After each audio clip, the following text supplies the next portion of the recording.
সরকার এখানে হামের আইসিইউ করে দিয়েছেন, ধন্যবাদ, কিন্তু আরো অনেক কিছু করার দায়িত্ব সরকারের আছে। এখানে শুধু সরকারে গেলে সরকারি ফান্ড দিয়েই রাজনীতি করতে হবে, এই রাজনীতিতে আমরা বিশ্বাস করি না। নিজের পকেটের পয়সা দিয়েও জনগণের কল্যাণে প্রমাণ করতে হবে যে না, আমরা জনগণের কল্যাণ চাই। আমরা সরকারে না থেকেও যদি জনকল্যাণে চিন্তা করি এবং অবদান রাখতে চাই, তাইলে সরকারে গেলে কি করতাম এখান থেকে এটা প্রমাণিত। একটা দেশের দুইটা কাজ সবচেয়ে বেশি প্রাধান্য পাওয়ার কথা, একটি হচ্ছে শিক্ষা, দ্বিতীয়টি হচ্ছে স্বাস্থ্য। এই দুই খাতেই আমাদের উপেক্ষা এবং বঞ্চনা। শিক্ষা খাতে বিশেষ করে রিসার্চের কোনো ব্যবস্থা নেই। আমাদের দেশে অনেকগুলা মেডিকেল বিশ্ববিদ্যালয় হয়ে গেছে, সেখানেও রিসার্চের কোনো ব্যবস্থা নেই। পাবলিক বিশ্ববিদ্যালয়, ফকিরের ভিক্ষা দেওয়া হয় সেখানে, রিসার্চের জন্য পর্যাপ্ত ফান্ড।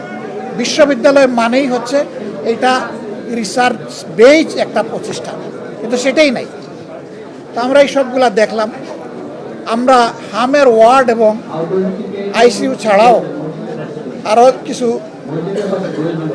ওয়ার্ড আমরা পরিদর্শন করেছি। তারা তাদের সামর্থ্যের ভিতরে সর্বোচ্চটা দেওয়ার চেষ্টা করছেন, কিন্তু সামর্থ্যের সীমাবদ্ধতা আছে। আমরা এই ব্যাপারে কথা বলবো, কাজ করব ইনশাআল্লাহ।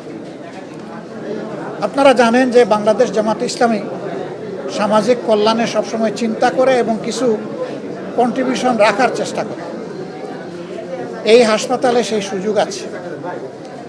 আমরা তাদেরকে একটা বিষয় আশ্বস্ত করেছিলাম, তারা এর বাইরে গিয়ে আরেকটা বিষয় আমাদের কাছে প্রত্যাশা করেছেন। এখানে ব্রঙ্কোস্কোপির জন্য ব্রঙ্কোস্কোপ নাই, অথচ ম্যাক্সিমাম শিশু আছে এই সমস্যা নেই। তারা এইটুকু আমাদের কাছে প্রত্যাশা করেন। আমাদের লিমিটটা এর নিচে ছিল, তারপরেও শিশুরা আমাদের কাছে আমানত, তারাই আগামীর ভবিষ্যৎ। এই শিশুদের প্রতি সম্মান রেখে আমরা ইনশাল্লাহ চেষ্টা করব তাদের এই পরামর্শ, অনুরোধ, দাবি যেটাই বলেন, এটা আমরা পরিপালন করতে পারি কিনা। এবং আমরা আশা করব, শুধু আমরা না, যারা এই রাজনীতির ময়দানে আছেন, রাজনীতি কার জন্য? রাজনীতি মানুষের জন্য, দেশের জন্য, সমাজের জন্য, কল্যাণের জন্য। সেখানে শুধু সরকারে গেলে সরকারি ফান্ড দিয়েই রাজনীতি করতে হবে, এই রাজনীতিতে আমরা বিশ্বাস করি না।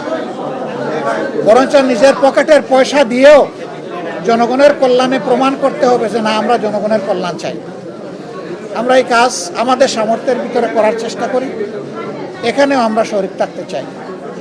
এবং তারা আমাদের এই অফারকে সানন্দে গ্রহণ করেছে, এই জন্য তাদেরকেও ধন্যবাদ জানাই। তারা গ্রহণ না করলে পারতেন। আমরা এর মধ্য দিয়ে অন্যান্য দলকে অনুরোধ করবো, আসেন, দেখেন, সবাই শেয়ার করেন। আমরা যদি সবাই একটু একটু করে শেয়ার করি, তাহলে ইনশাল্লাহ অনেকগুলো সমস্যা দূর হবে। সরকার এখানে হামের আইসিইউ করে দিয়েছেন, ধন্যবাদ, কিন্তু আরও অনেক কিছু করার দায়িত্ব সরকারের আছে। আমরা সেটাও দেখতে চাই সরকারের পক্ষ থেকে। এখন বলবেন যে আপনারা সরকারে না থাকলে কি এরকম বলতেন? বলতাম। আমরা সরকারে না থেকেও যদি জনকল্যাণে চিন্তা করি এবং অবদান রাখতে চাই, তাইলে সরকারে গেলে কি করতাম এখান থেকে এটা প্রমাণিত। আমরা ইনশাআল্লাহ, আল্লাহ যদি কোনোদিন এই সেবার সুযোগ আমাদেরকে দেন, আমরা যেভাবে বলেছি, 1 নম্বর খাত আমাদের শিক্ষা, 2 নম্বর খাত আমাদের স্বাস্থ্য। সুশিক্ষা থাকলে একটা জ্ঞানী জাতি গড়ে উঠবে, আর যদি জনস্বাস্থ্য ঠিক থাকে, তাহলে একটা সুস্থ সবল জাতি আমরা পাবো।